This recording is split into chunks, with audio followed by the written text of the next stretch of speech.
हाँ तो कैसे हो भाई लोगों। आज के दौर में हमारी इंडियन टू व्हीलर इंडस्ट्री में बहुत सी बाइक्स मौजूद है। आपको तरह तरह की मोटरसाइकिल्स मार्केट में मिल जाएंगी।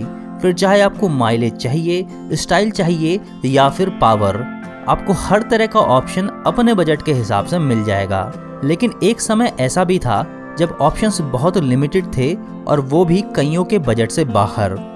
ये बात है 90s के दशक की, जब मोटरसाइकिल्स में गिने चुने ही नाम थे और इन मोटरसाइकिल्स को चलाना लगभग हर नौजवान का सपना था। आज के ज़माने में ये बाइक्स लगभग भुला दी गई है, लेकिन अगर आप 80s या अर्ली 90s में पैदा हुए हैं तो आपको इनके बारे में ज़रूर पता होगा। चलिए शुरुआत करते हैं उस दौर की सबसे popular bike hero Honda CD100 से। ये बाइक हीरो होंडा की सबसे पहली बाइक थी और 1985 में लॉन्च हुई थी। CD100 इतनी ज़्यादा पॉपुलर हुई कि हीरो होंडा की किस्मत ही चमका दी। इस बाइक की सबसे खास बात थी इसका माइलेज, जिस वजह से ये लोगों की सबसे पहली पसंद बन चुकी थी। अगली बाइक है पॉकेट रॉकेट नाम से मशहूर यामाहा RX100। यामाहा की ये बाइक नवंबर 1985 में भारत में लॉन्च हुई थी। अपने ज़बरदस्त पिकअप और स्पीड की वजह से ये बाइक के शौकीनों की सबसे पसंदीदा बाइक मानी जाती थी। इवन ये क्रिमिनल्स के बीच भी काफ़ी पॉपुलर हुई, जिस वजह से इसका मिसयूज़ भी काफ़ी होने लगा था। इसमें इंजन तो 100 सीसी का था, लेकिन फिर भी कुछ लोगों को यकीन नहीं होता था क्योंकि यह भक्ति ही इतना ज़्यादा थी। लोगों को लगता था कि इसमें 100 नहीं बल्कि उससे बड़ा इंजन है। यामाहा RX100 का सफ़र 1996 में थम गया था। नेक्स्ट बाइक है कावासाकी बजाज 4S चैंपियन।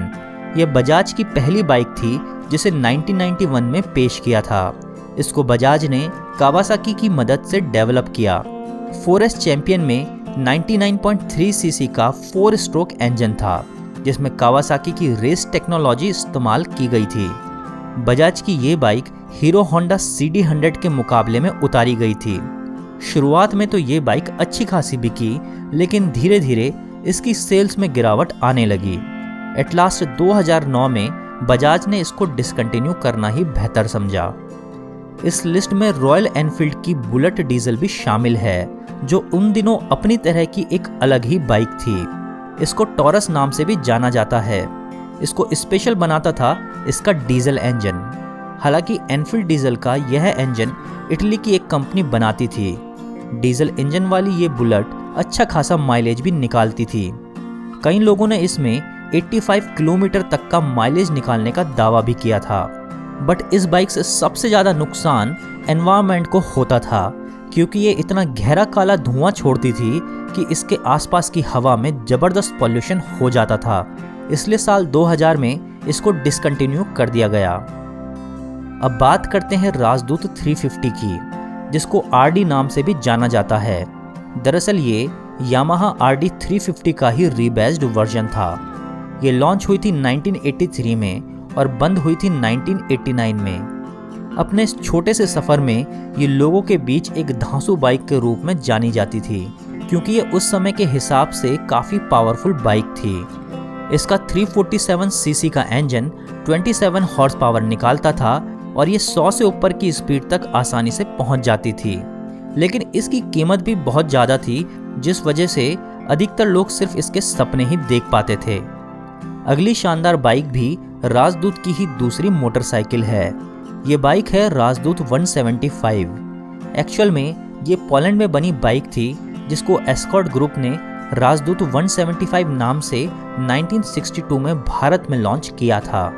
राजदूत 175 ने रॉयल एनफील्ड और जावा जैसे कंपटीटर्स होने के बावजूद अपनी अच्छी खासी पहचान बना ली थी।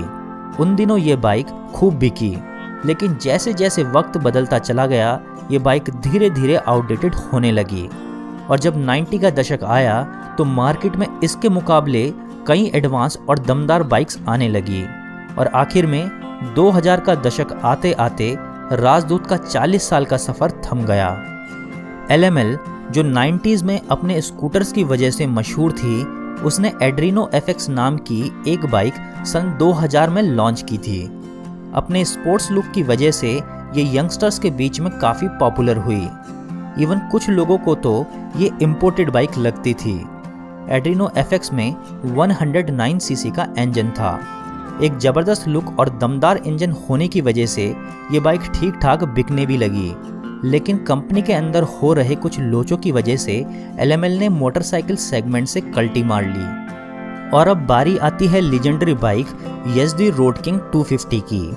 ये उस सुनहरे दौर की सुनहरी बाइक थी। 90 के दशक में ये बाइक रॉयल एनफील्ड बुलेट की कट्टर विरोधी थी। इस बाइक की हैंडलिंग भी काफ़ी अच्छी और इसके हल्के वजन के कारण इसका पिकअप भी तेज था। शहर से ज़्यादा गांव में इसको पसंद किया जा रहा था और ख़ास तौर पे दूधियाओं की ये फेवरेट बन चुकी थी। रोड किंग में 250 सीसी का 2 स्ट्रोक इंजन था जो 16 bhp पावर और 24 न्यूटन मीटर टॉर्क जनरेट करता था। YZD रोड किंग पहली बार 1978 में लॉन्च हुई थी और 1996 में जाके इसके प्रोडक्शन को बंद कर दिया था। अगली बाइक जो इस लिस्ट में है वो दरअसल एक बाइक नहीं बल्कि मोपेड है।